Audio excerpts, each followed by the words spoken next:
तो फ्रेंड्स हम लोग आज पढ़ेंगे मॉडर्न हिस्ट्री का क्वेश्चन। तो देखिएगा आज का हमारा पहला क्वेश्चन है कि किस डोगरा जनरल ने 1834 से और 1841 के बीच में लद्दाख, बाल्टिस्तान और तिब्बत के कुछ हिस्सों में सफल सैन्य अभियान का नेतृत्व किया था। तो किस डोगरा जनरल ने, उसका आंसर होगा जोरावर सिंह ने। ऑप्शन डी हो जाएगा आंसर सही। इसका एक्सप्लेनेशन में देखिएगा क्या दिया है कि जो कश्मीर के डोगरा शासक थे गुलाब सिंह के सेनानायक और किश्तवाड़ के गवर्नर जोरावर सिंह, इन्होंने 1834 और 1841 के बीच में लद्दाख, बाल्टिस्तान और तिब्बत के कुछ हिस्सों में सफल सैन्य अभियान का नेतृत्व किया था और वे 1841 ईस्वी में पश्चिमी तिब्बत अभियान के दौरान युद्ध में मारे गए थे। अगला क्वेश्चन है कि किस अधिनियम के बारे में पंडित जवाहरलाल नेहरू ने कहा था कि हमें एक ऐसी कार दी गई है जिसमें सब ब्रेक तो हैं किंतु इंजन नहीं है। तो इसका आंसर हो जाएगा ऑप्शन डी 1935 का अधिनियम। इसका एक्सप्लेनेशन दिया है कि 1935 के अधिनियम के बारे में पंडित जवाहरलाल नेहरू ने कहा था कि हमें ऐसी कार दी है जिसमें इंजन नहीं है। अंग्रेजों को कहे थे 1947 से 1964 तक यह भारत के प्रधानमंत्री रहे थे। पंचशील के जो प्रणेता थे और गुट निरपेक्षता में विश्वास रखने वाले थे। तो पंचशील किसके साथ समझौता हुआ था? तो चीन के साथ किए थे पंडित जवाहरलाल नेहरू, मतलब शांति बनाए रखने के लिए कि चीन और भारत एक दूसरे से मध्यस्थता रखेंगे और दोनों में से कोई भी एक दूसरे पर हमला नहीं करेगा। लेकिन पंचशील समझौता का चीन ने उल्लंघन किया। अगला क्वेश्चन है कि फरवरी 1938 ईस्वी में बिहार की चुनी हुई सरकार ने किस कारणवश इस्तीफा दे दिया था? तो किस कारणवश इस्तीफा दे दिया था? इसका आंसर ऑप्शन डी हो जाएगा राजनीतिक बंदियों को, बंदी के मतलब कैदी को छोड़ना। इसके बारे में अंग्रेज नहीं मान रहे थे, इसलिए जो बिहार की सरकार थी चुनी हुई कृष्ण सिंह की, इन्होंने इस्तीफा दे दिया था अपने पद से। तो इसका आंसर ऑप्शन डी हो जाएगा। 1935 के भारत सरकार अधिनियम के आधार पर फरवरी 1937 में जो प्रांतीय विधानमंडल का चुनाव हुआ था, जुलाई 1937 के दौरान 6 प्रांतों में कांग्रेस ने अपने मंत्रिमंडल गठित किए थे। और ये कौन कौन प्रांत थे? 6 तो पहला मद्रास था, बम्बई, मध्य प्रांत, उड़ीसा, बिहार और संयुक्त प्रांत।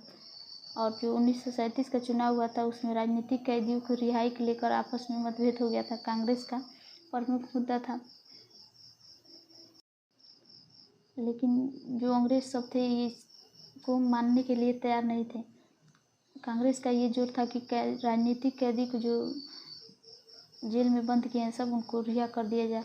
लेकिन राज्य के गवर्नरों ने इसके विरोध किया और इस परिणाम स्वरूप उत्तर प्रदेश, तत्कालीन संयुक्त प्रांत और बिहार की चुनी हुई कांग्रेस सरकार ने फरवरी 1938 में त्यागपत्र दे दिया था अपने पद से। अगला क्वेश्चन है कि बिहार किसान सभा से कौन जुड़ा था? तो बिहार किसान सभा से कौन जुड़ा था? इसका आंसर हो जाएगा उपयुक्त में से एक से अधिक, क्योंकि कार्यानंद, यदुनंद और राहुल संकृत्यान और स्वामी सहजानंद ये सभी हो जाएंगे, इसलिए इसका आंसर ई हो जाएगा, उपयुक्त में से एक से अधिक। अगला क्वेश्चन देखिएगा, इसका एक्सप्लेनेशन दिया है इस क्वेश्चन का कि बिहार में जो किसान सभा आंदोलन का शुरुआत किसने किया था?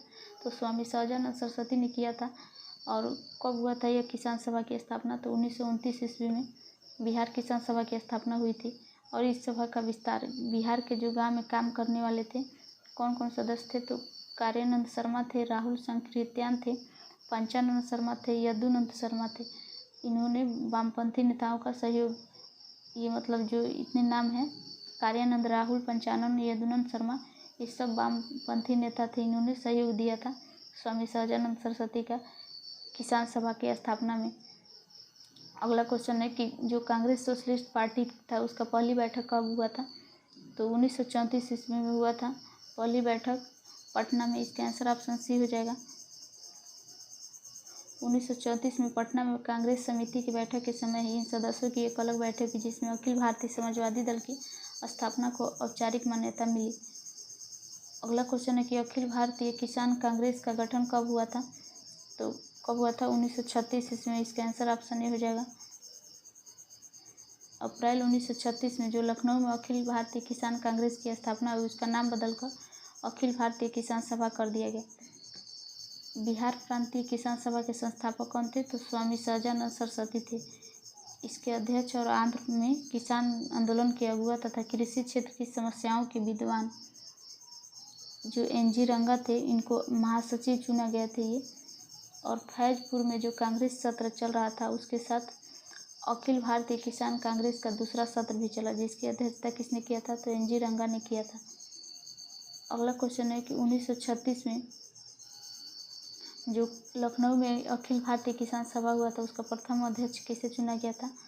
तो किसे चुना गया था? स्वामी सहजानंद सरस्वती को चुना गया था। इसका आंसर ऑप्शन सी हो जाएगा। अगला क्वेश्चन है कि कौन सी वह जगह थी जहां अखिल भारतीय किसान सभा का पहला अधिवेशन हुआ था? तो लखनऊ में हुआ था। इसका आंसर ऑप्शन सी हो जाएगा। अखिल भारतीय किसान सभा की स्थापना लखनऊ में हुआ था।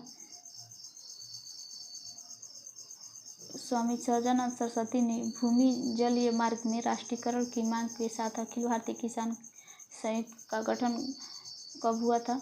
तो उनकी मृत्यु से ठीक पहले हुआ था। इसका आंसर ऑप्शन ए हो जाएगा। अखिल भारतीय किसान सभा का गठन स्वामी सहजानंद सरस्वती द्वारा 1936 ईस्वी में किया गया था और 1949 मृत्यु के कुछ समय पूर्व, यानी कि 1949 में इनकी मृत्यु हुई थी। तो ये पूछा है कि किसान सभा का गठन कब हुआ था? तो इनकी मृत्यु से कुछ टाइम पहले 1936 में सहजानंद ने ऑल इंडिया यूनाइटेड किसान सभा का गठन किया था। इस गठन का मूलभूत मांग क्या था?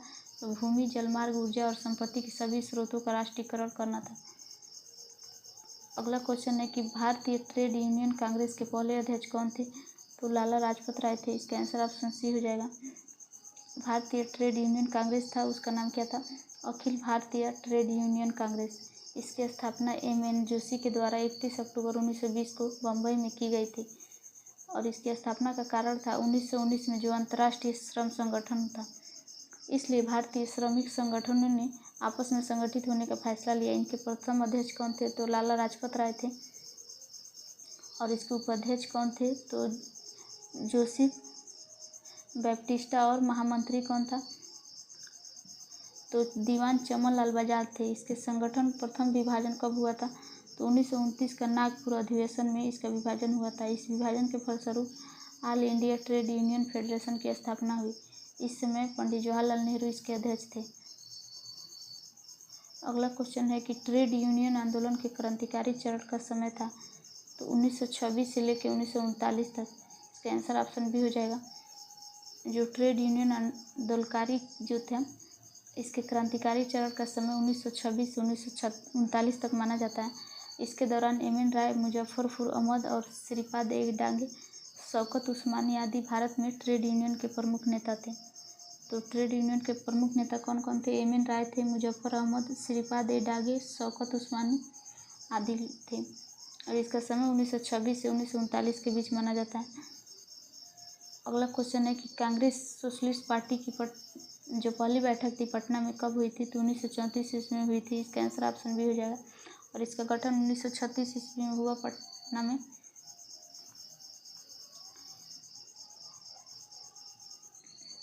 जयप्रकाश नारायण किस पार्टी से संबंधित थे? तो कांग्रेस समाजवादी से संबंधित थे। 1934 में हुआ था इसकी स्थापना।